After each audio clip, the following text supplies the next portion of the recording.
the idea that time travel might be possible at some time in the future is somewhat oxymoronic, because if it exists in the future, it exists, period, because you're traveling through time.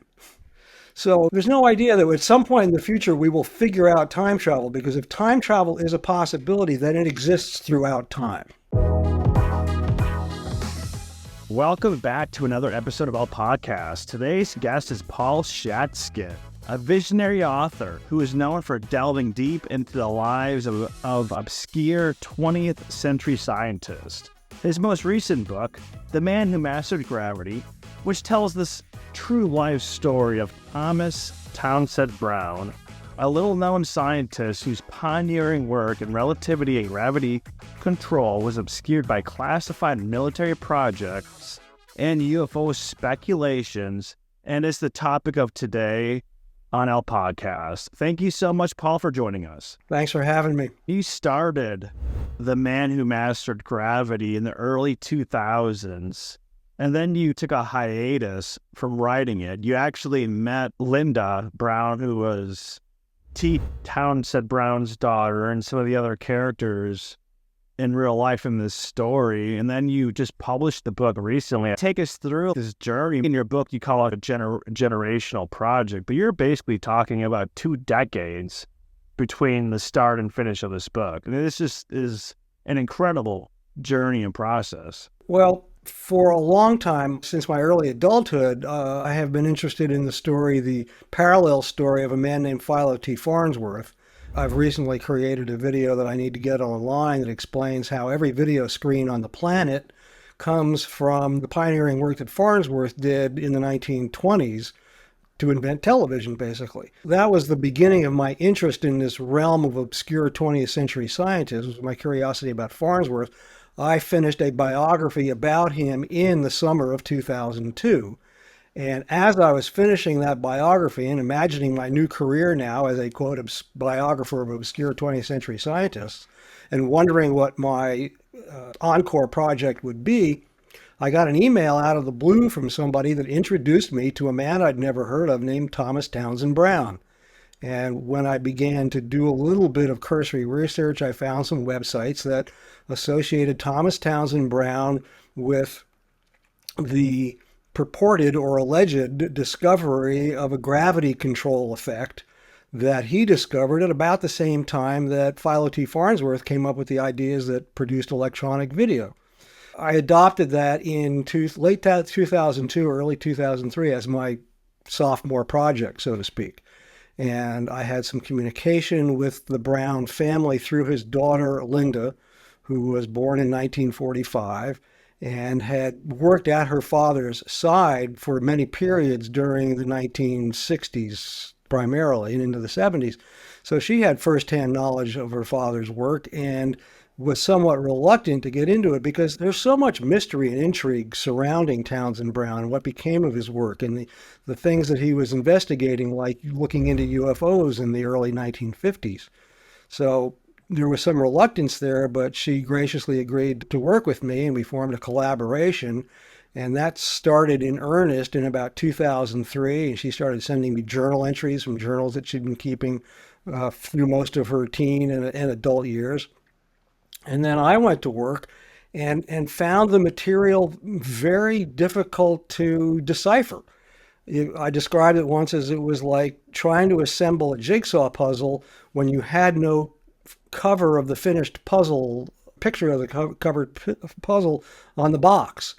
We were down a rabbit hole, both of us, and we didn't really begin to get a handle on where the story was going to go. There's just so little documentation on Brown, and we found out later it's because so much of the work that he was doing was classified. I've often described Brown as somebody who spent half of his life engaged in classified military research and the other half of his life engaged in covert intelligence operations to cover up the classified military research. The net was a biography of a man whose story could not be told. And things just became very difficult for me because I'm trying to approach it from a rational perspective, the same point of view that went into the first book that I'd written, which was a much cleaner, straightforward story. And I couldn't use that mentality to make any sense of the Townsend Brown story, and I did compile it all into about a 600-word first draft. And then when it came to editing the first draft, I didn't know what material was pertinent and what needed to be cut out, and I kind of just reached an impasse where I put the project aside at the beginning of 2009. So I had worked on it for about 6 years and basically abandoned it in 2009. The thing is, though, that working with some of the ideas coming out of the first book and then using those as a kind of a framework for the second book, I really never stopped thinking about it, even though I'd put it aside. A friend of mine did an extensive edit on the original draft, and some of the themes that had been percolating for years began to gel in a way that when I found myself with the time that I needed to work on it again, let me see, what year was that? It was 2022. I went back to work on it. I re-edited it, and suddenly I felt like I had a publishable book, and now it's on Amazon. So, Paul, the full title of your book is called The Man Who Mastered Gravity, A Twisted Tale of Space, Time, and the Mysteries in Between. You talk about gravity, I think people probably think of Newton or Albert Einstein. And then, of course, with the space-time continuum, and these concepts are pretty far out there for most people to grasp. How would you sum up the main findings of Thomas Townsend Brown in relation to gravity and electromagnetics? It's interesting that you picked that subtitle out, because I really do think that describes kind of the essence of the realm that we're venturing into here. It's just filled with mysteries. I've been quoting Richard Feynman a lot lately. He was one of the quantum scientists that worked on the Manhattan Project as a young man and went on to great fame as a scientist in his own right. But he said that if you think you understand quantum mechanics, then you don't understand quantum mechanics, because it's that kind of a mysterious realm when you get down to the level of subatomic particles. In this case, the way I've described it, I'll ask, when I get into a conversation about this material, I will ask somebody, have you ever heard of the ionic breeze air purifier? That was a product that was featured in infomercials from the Sharper Image catalog during, I guess, the 1980s, 1990s. And the way I explain it is that the ionic breeze air purifier is based on an anomalous electrical effect which Townsend Brown discovered as a young man in the 1920s.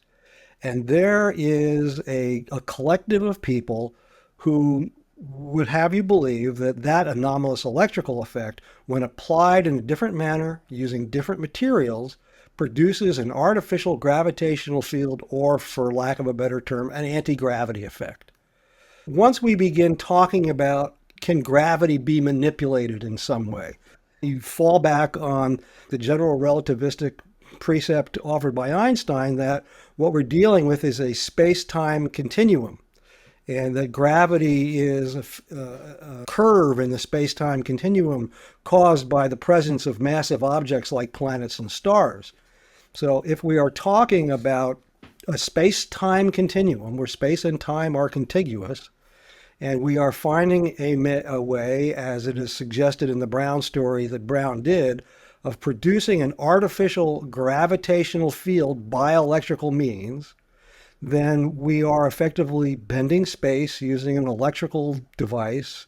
And going back to general relativity, if you are bending space, you are also bending time.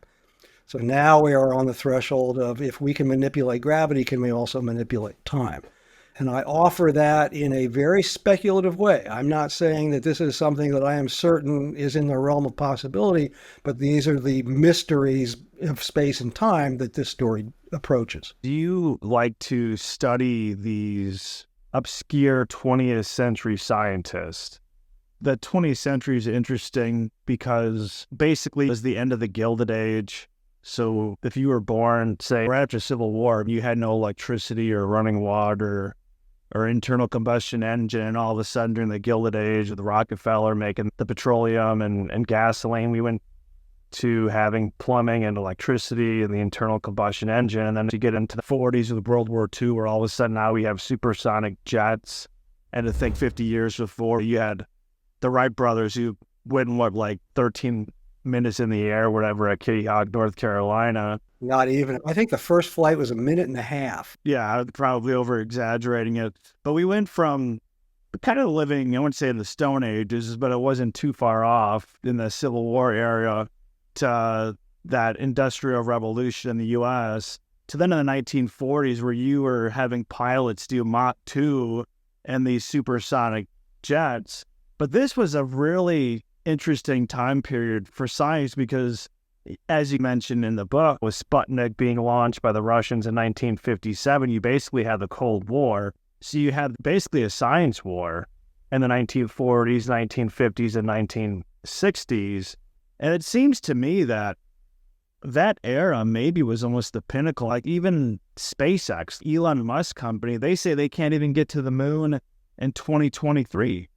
So like we got to the moon in 1969. SpaceX is basically barely even getting into this technical start of space. So that it means that they're like 400 miles up. They're not getting light years into the future. What were they actually doing in the 1940s and 1950s? Do you think that we've actually gone backwards? Were they doing things that we can't even fathom today? Starting with the fact of the Wright brothers in the first decade of the 20th century, that within 70 years, we went from a minute and a half of powered flight to landing on the moon with less computing power than we have on our desks today.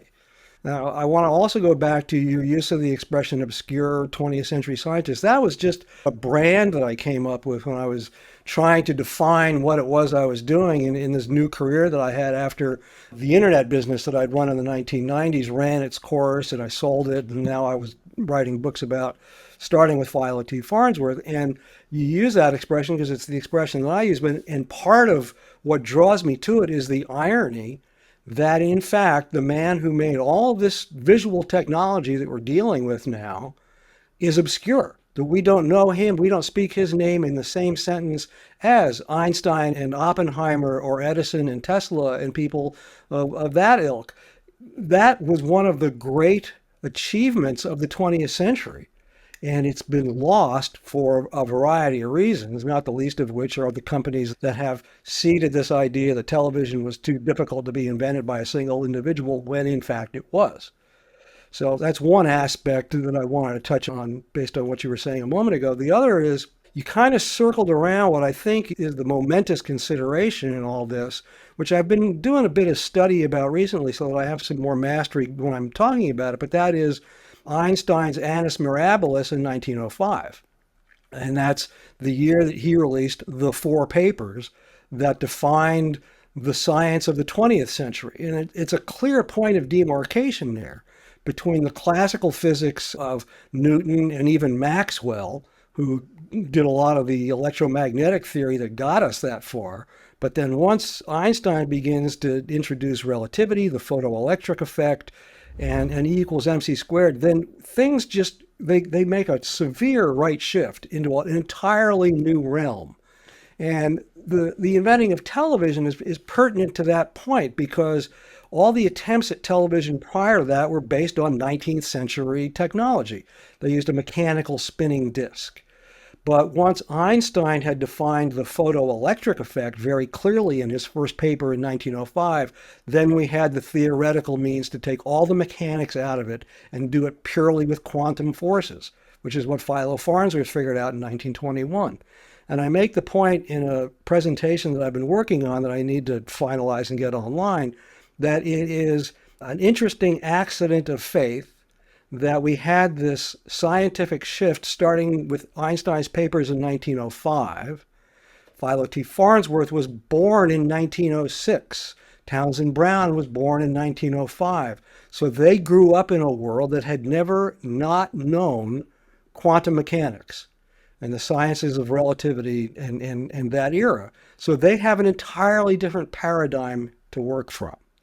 I think that it's arguable that we have yet to see the full benefit of that paradigm. And then the big mystery becomes, why not?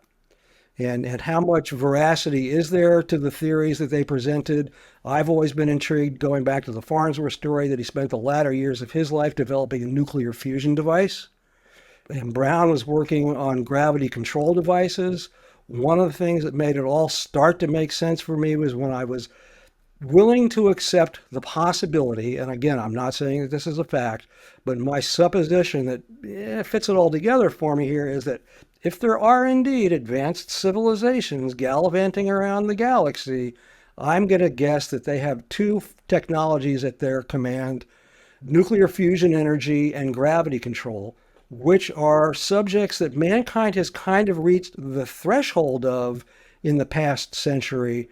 Then the question becomes, why haven't we crossed that threshold? And now we're into a realm of metaphysics that I'm barely qualified to talk about. In your epilogue, you talk about how the stealth bomber, there's some technology that Townsend developed that was actually being used, but there's a big difference between the stealth bomber and an actual flying saucer.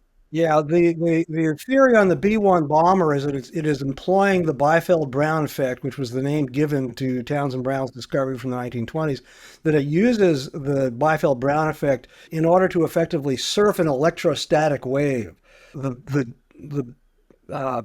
basis of the Biefeld Brown effect is that in a capacitor type situation where you have a positive electrode and a negative electrode, under certain conditions, the negative electrode will move toward the positive electrode and create thrust. So the theory with the B-2 bomber is that it's creating this electrostatic field in which there is a positive field in front of the airplane and a negative field behind it that creates a kind of electrostatic wave, and that the B-2 bomber, the B-1, B-2, yeah, I think we're talking about the B-1, is able to surf that wave and stay aloft at very high altitudes where the air is so thin that the wings don't have the bite that they do at lower altitudes where the air is thicker. So that's the theory that has been applied to it, and depending on who you talk to, that's a viable thing, or it has been denied by the military. They just don't want anybody to know or don't want to confirm that that kind of technology is being employed in their aircraft. So I met Linda for the first time in April of 2003, and it was shortly thereafter that she started sharing with me the journals that she had been writing, starting, I think, in the early 60s. And this character that I've codenamed Morgan appears very early in those journals because he was a romantic interest that she had during her final years in high school in Pennsylvania. I kind of focused on that storyline because it provides me a kind of a mirror image of Brown's own storyline from decades 30 years earlier, of how Brown's life went once Brown was drawn into a network of intelligence and national security intrigue that we really didn't learn about until the character that I codenamed Morgan surfaced about a year into our research. Morgan, this individual that I've codenamed Morgan, was believed to be deceased when Linda and I started on this project in 2003. And then I don't remember if it was 2004, 2005, I think it was 2005, I started getting emails from somebody who initially identified himself as Norman Paperman, which is a Jimmy Buffett, Herman Woke reference, and I need to do some work on all that as well. But anyway, this individual that I had codenamed Morgan, he surfaced and began providing us with all this inside background information, none of which was available in the public record. And then he introduced me to another individual that I codenamed Boston. And the two stories, those two stories had enough corroboration with them that I was able to construct a narrative out of what they were telling me. And I use that because the centerpiece of the story is that here in like 1933, Brown becomes part of what became the national security and intelligence apparatus after World War II, but he was drawn into it while it was still an outgrowth of various private enterprises around the world. That's when he begins to fade back and forth behind the curtain of classified research and intrigue. You talked about the Caroline group in the book. Is the Caroline group actually a private intelligence operation, or is that some type of pseudonym for one of the three-letter agencies, or do you not really have an idea? There are two interpretations of what we're calling the Caroline Group, which was introduced to me early in my correspondence with Morgan. And we knew before we started conversing with Morgan that Townsend Brown went on an oceanographic research mission in 1933 on a vessel owned by a man named Eldridge Reeves Johnson. Now, just peripherally, Johnson is an interesting character. I'm interested in media history, and I didn't know until I learned of Eldridge Reeves Johnson that he was the man who actually invented the recording industry. We know that Thomas Edison invented sound recording, but Eldridge Reeves Johnson was the man who came up with the master-slave reproduction model that made the mass production of phonograph records possible. He formed the RCA Victor Company, began producing what were called Victrolas at the time, and became amazingly wealthy by virtue of being in command of the recorded music and recorded sound industry from the early, I'm going to say, early 1900s up until he sold that business to RCA in 1927, and that became the genesis of the RCA Victor Company. So here is this person I've never heard of before, who actually was fundamental in the technology that we're using today. Well, not so much today, but during previous eras. Once Johnson sold his company to RCA and had many millions of dollars at his disposal, he built himself a fine motor yacht that he named after his deceased mother, the Caroline.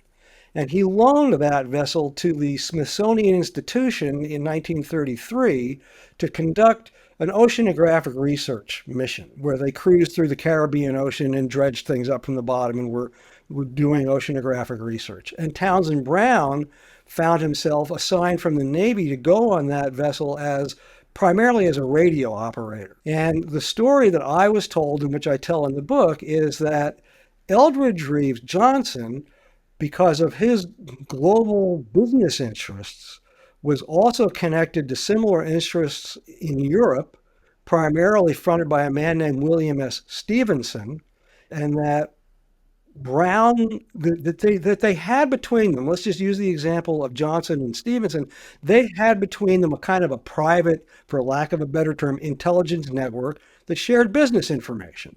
So that's kind of the first concept of what Morgan referred to as the Caroline Group, which just we're going to maintain this loose network of people across the continents for the sake of promoting our business interests. But the further intimation was that morphed into the intelligence operations, the foundation of the intelligence operations, which we begin to take real substance during World War II.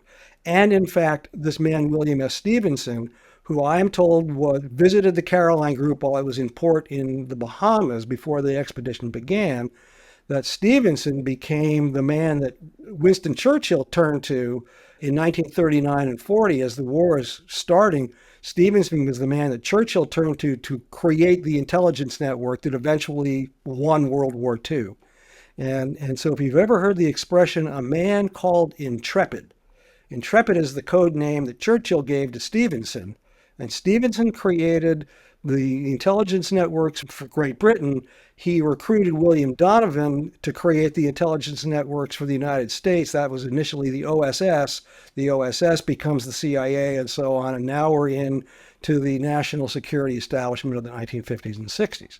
So long story short, it's a long way of going around. Yes, I believe that Brown was intrinsically involved in the formation of all those three-letter intelligence agencies that we're familiar with and many that we're not familiar with, but his operations within those agencies is of such a highly classified nature that we're never really going to know what all he was doing under those umbrellas. In your book, The Man Who Mastered Gravity, you mentioned several times where Thomas Townsend Brown is talking to a young Morgan, or a codename Morgan, whoever the actual person is, and tells him that within 10 years, that basically they'll be able to do time travel. Yeah. So this is the idea that if there is technology that has been developed, well, there's two things.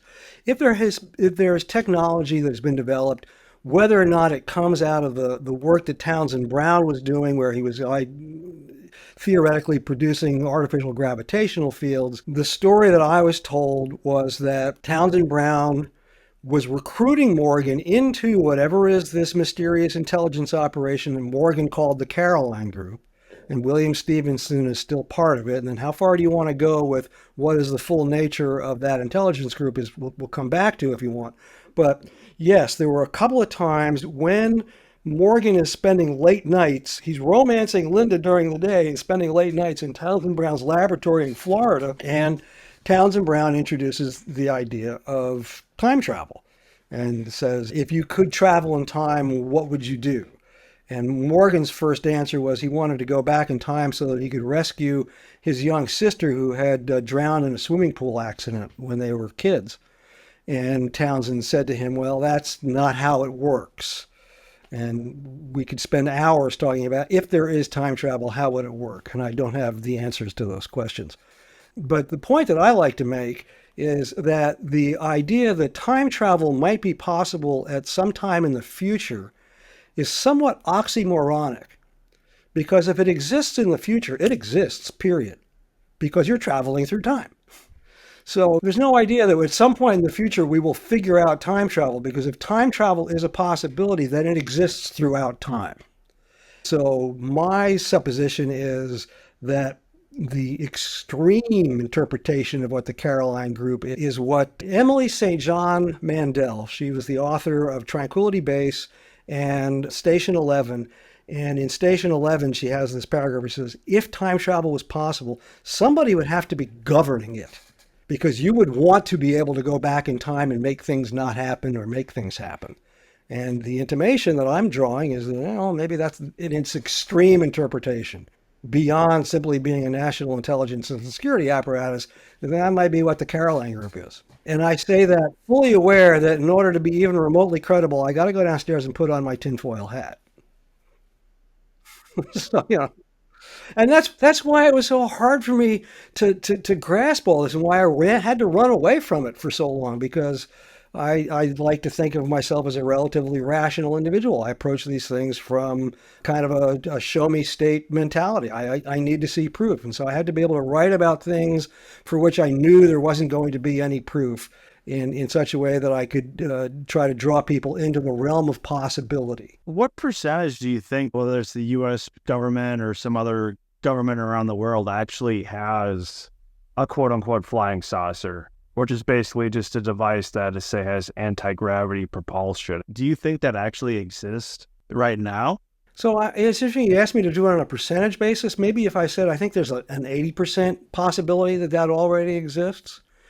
The hard part for me in a conversation like this is that it's hard for me to accept that something of that significance and magnitude could be kept so completely under wraps. And maybe it isn't kept entirely under wraps, because we do have all of these sightings.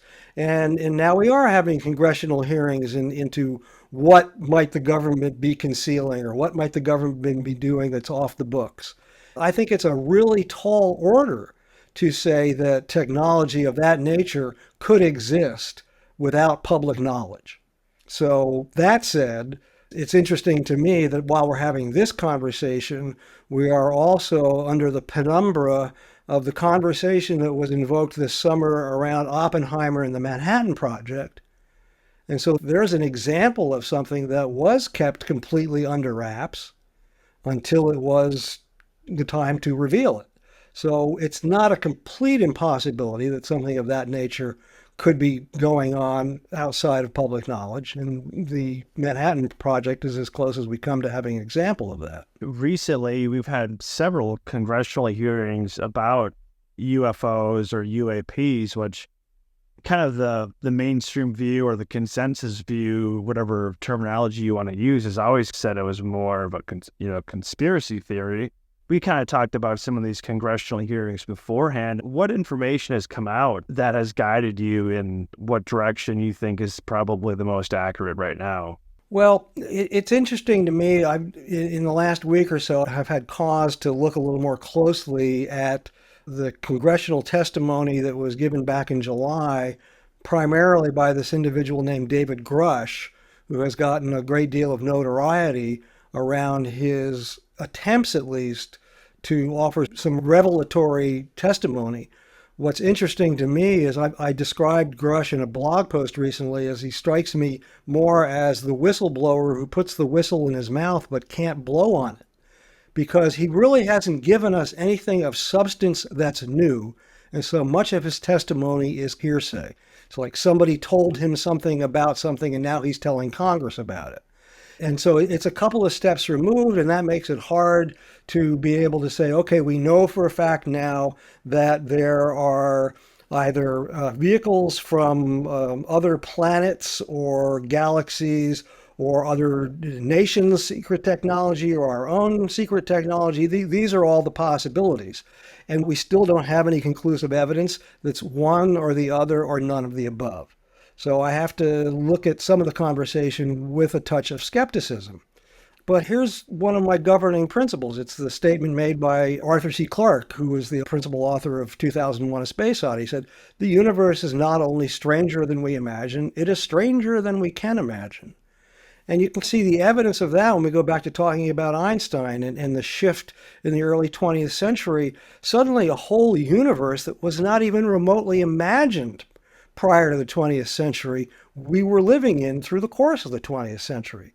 So who's to say that a similar revelation is we're not on the threshold of? We may very well be. And with all of this discussion now and the fact that it's getting some media traction and some visibility, could we be on the threshold of the revelation of the 21st century, that we're not alone and that there are advanced forms of technology that have been withheld or that other civilizations are using and are showing us?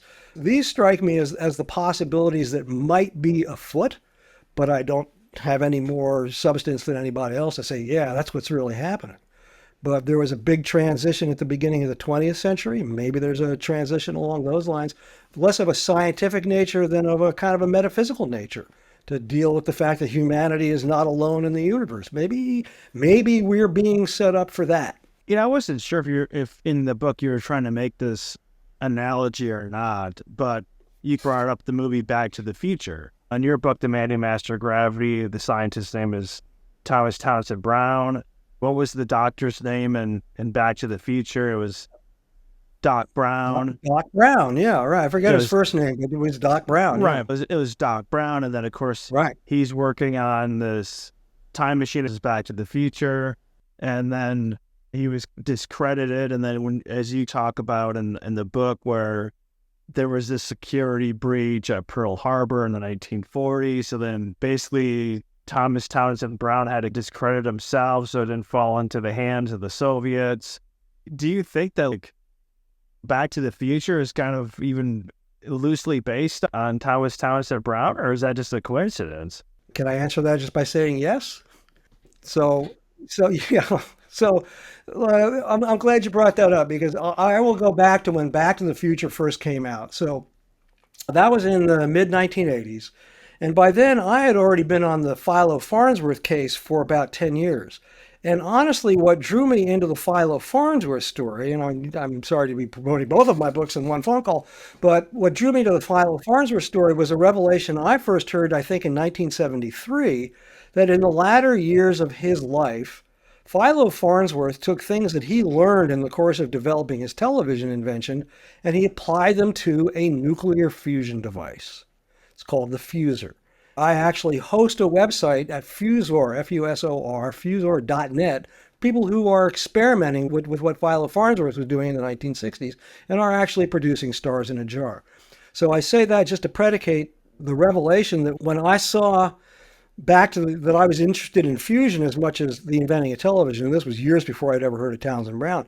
But when you get to that final scene of Back to the Future, when Doc Brown comes back from the future to pick Marty up in the DeLorean and take him to the future because of something with his kids, do you remember what he does there? How the DeLorean has been reconfigured?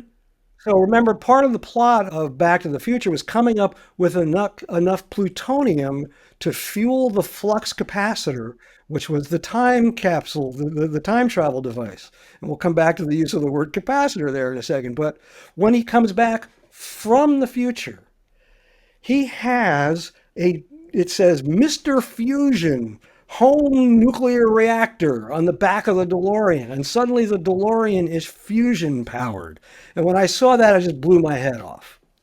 And I actually have downstairs, I should probably have it for these conversations. I have a model of the nuclear fusion reactor. So the idea there was that in order to a better way of doing time travel was with a compact fusion reactor that he poured beer and banana peels into to generate the energy to power the flux capacitor.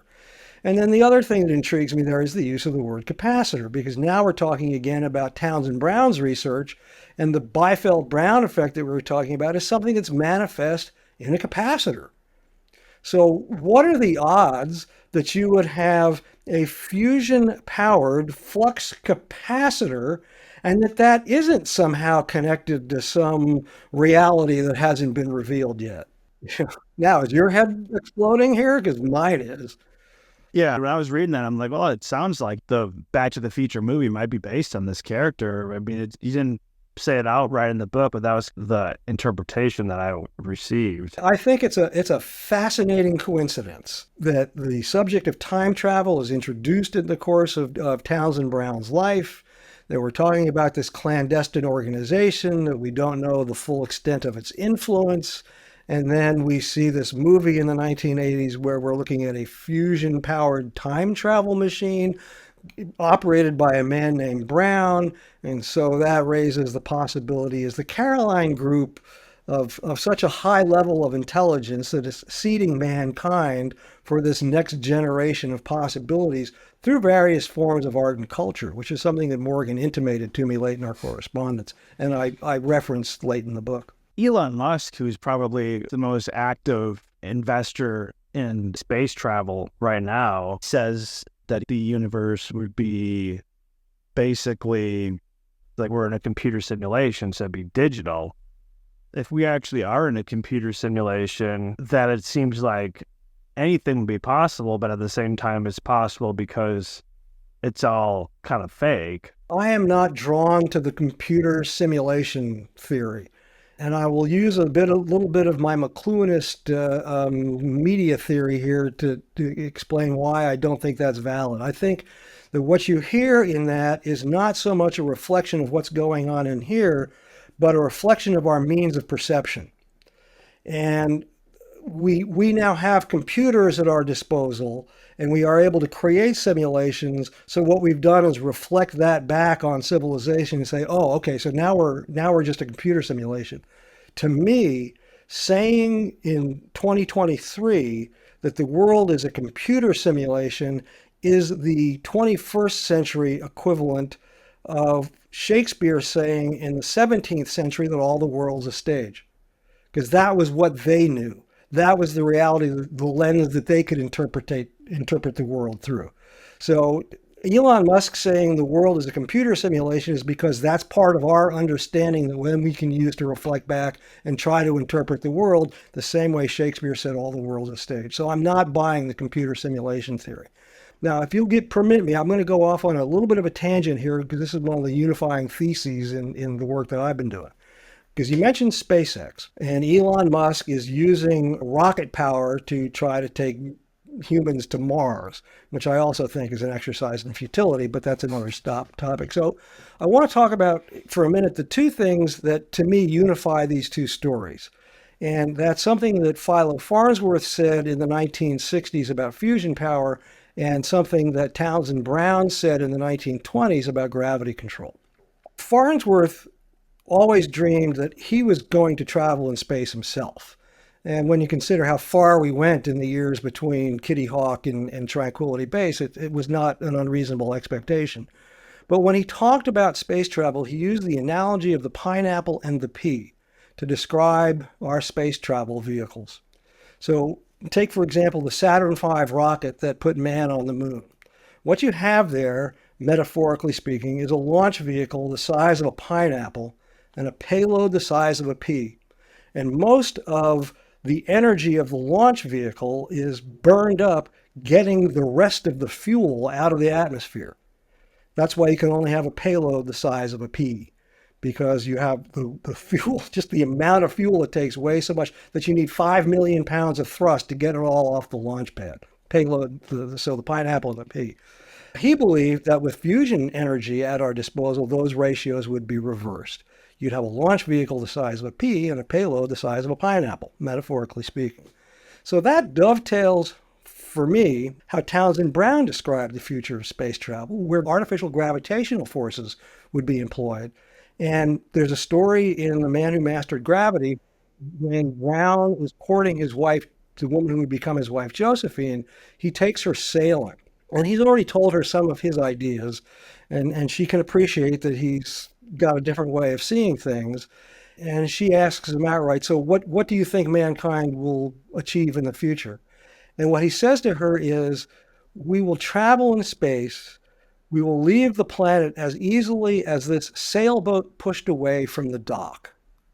That sounds to me very much like a launch vehicle the size of a pea lifting a payload the size of a pineapple, and an entirely different approach to traveling off the planet than by using chemical reactions, which are basically the same thing as fire. So we found a way to create thrust using massive amounts of fire that burn a lot of chemical fuel. Brown had an entirely different vision of that, and I think it's consistent with the vision that Philo Farnsworth also had of what could be done with fusion energy, if it is ever given to mankind. So when we talk about anti-gravity, if we actually were to know how to do it, that it is just massive amounts of electricity, the properties are still fairly not well known. Yeah, that I would agree with that assessment, and add to it also that so many of discoveries, this is one of the chapters in the book where I do like this thumbnail sketch of the history of scientific theory, that so much of what we understand in the 20th and 21st century comes from our desire to understand electricity. And I don't know if I can do justice to it in the time that we have available, but that was really the thing that began to get humans' attention, where we started to learn a lot of stuff about how the universe really works. And it's arguable that we have barely tapped the potential. I mean, think for a second that Homo sapiens, as we're known, have existed on the planet for, I think, 30,000 years or however long, but we've only had electricity at our disposal for about 200 of those years. So it would make sense to think that we've barely figured out what it's capable of. And there is an intimation in this material that there are other things that are capable of. Brown's thesis was that he had found the connection between electromagnetism and gravity, which was what Einstein was working on in the latter years of his life, looking for the unified field theory. And we're just not able to say categorically whether that link exists or not. But when I dig into some of the other research that has been done on the Biefeld Brown effect, I keep running into these occasions when the experimenters have said, yeah, there is something at work here, and we don't know what it is. So mysteries persist. But people think of famous inventors, they probably think of Thomas Edison, who was more really of an entrepreneur. Nikola Tesla worked for him for a while, and then they split off with AC and DC. But T. Townsend Brown is certainly not that well known, but do you think he is comparable to like a Nikola Tesla in terms of his intellect and just being able to get information from the ether? Yes. Isn't that basically what Tesla said he got his ideas from? Mm-hmm. Yeah. So now we're into an even deeper metaphysical realm, like, where does this information come from? Is it coming from some external source? Is it being gradually metered out to humans as humans demonstrate their ability to understand and master and use it? Oppenheimer this summer has been a touchstone for me, because those theories, a new dimension of the universe was revealed to Einstein in the beginning of the 20th century. And so I sometimes, when discussing it, I say, okay, so the source of that information, assuming it's some external source that is downloading the information into the human brain, they said, okay, I think they're ready for this now. And it was transmitted through Einstein. And then they sat back and said, all right, let's see what they do with that. And then we incinerated Hiroshima and Nagasaki, and they said, okay, that's enough. Yeah, but we're asking, these are metaphysical / spiritual questions that I don't really feel well prepared to discuss it in any depth because I don't have any theological training. But these are the mysteries that I think are invoked when we're talking about these kinds of topics. It's interesting what you just said, because it was in the 1950s, T. Townsend Brown started basically kind of a USO Council organization. And then you're saying one of the guys on that council was a science fiction writer, wrote a book talking about the reason that all these UFOs, flying saucers, were around, all these sightings were around in World War II, was because of the nuclear bombs, and they were trying to protect mankind from basically blowing up the Earth. I've always heard that. I never really realized that it came from a sci-fi book in the 1950s or thereabouts.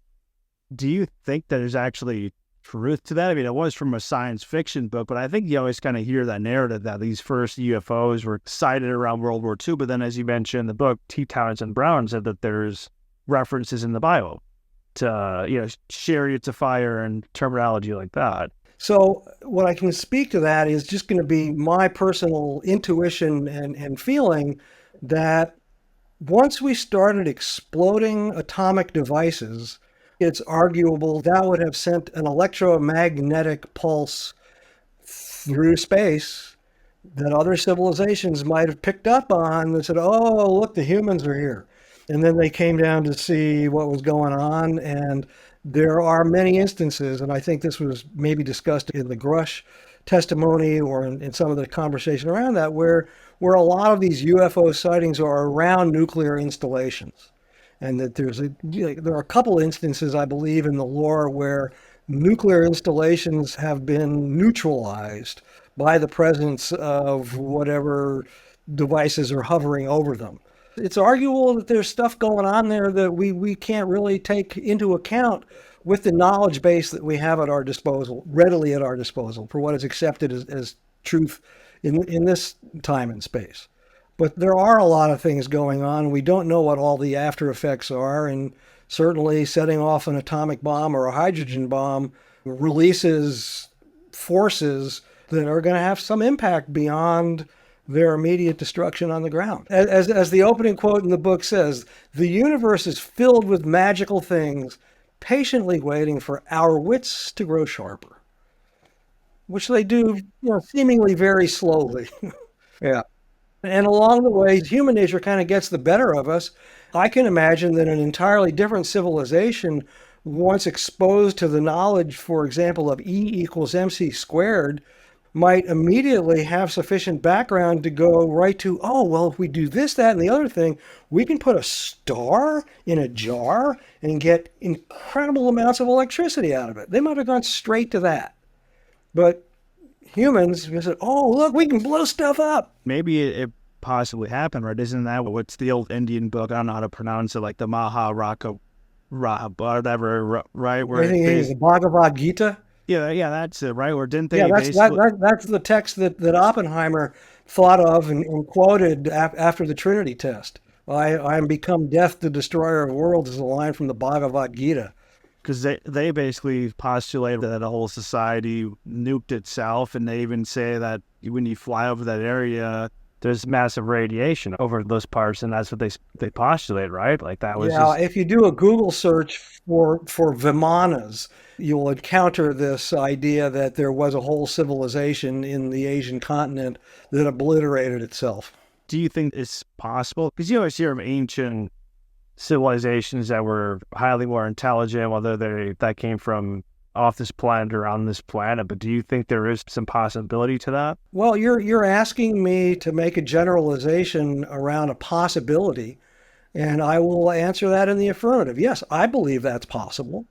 The hard part for me, and again, the reason I went screaming out of the room with my hair on fire back in 2009 was because I want proof, and I can't really get proof, and I don't know if I'll get proof in my lifetime. But if you're asking me, is it possible? Enough has been revealed that we know that there are more unknowns than there are knowns. I think that much has been revealed to us over the course of modern civilization. There's still a lot that we don't know. And so that would certainly allow for the possibility that you're describing. So yes, of course it's possible. I mean, so Paul, with your book, The Man Who Mastered Gravity, A Twisted Tale of Space-Time and the Mysteries in Between, what's the main message that you want the reader to take away from this book? Well, I think the main message is right there in the epigraphs that begin the book. I discovered the quotation that begins the book from Eden Philpotts, who was a sort of seminal science fiction writer. I actually ran into that quotation watching a documentary by a physicist named Michio Kaku. He did a documentary on PBS. It's called Isaac Newton and Me. And that begins with the quotation from Eden Philpotts that says, "The universe is filled with magical things, patiently waiting for our wits to grow sharper." So that's the first takeaway from the book. And then the second one is a quotation from the author Elizabeth Gilbert, who I saw give a talk several years ago. And what she said was, and it turns out that it's a line that she uses in a book of hers called The Signature of All Things. And she says, "There is an intelligence in the universe that wants to communicate with us." That's my answer to the question, what do I hope people will take away from that book? That the universe is filled with magical things, and that Townsend Brown may have been experimenting with some of them, and that for whatever reason is not able to reveal them to the world, and that there is an intelligence in the universe of some nature that wants to communicate with us and see us grow up so that we can be part of that conversation. This book basically took you 20 years to finish. Did you really feel like you wanted to write this book, or you felt like you had to write this book? For people that don't write, that's an insane process. And to kind of like, Yeah. I mean, like, it's just like that. I can't even imagine the journey that you had for 20 years. People ask me when I have these conversations, so what am I working on now and what's going to be the next book? And I tell them, well, let's see, it takes me 25 years for each book, and I'm 72 now. Do the math. So I don't know if I have another one in me. I kind of hope that what needs to be said is in these two books. Even when I ran screaming out of the room with my hair on fire when I abandoned the Townsend Brown book in 2009, I walked away from it in a way that allowed for the possibility that I would return to it.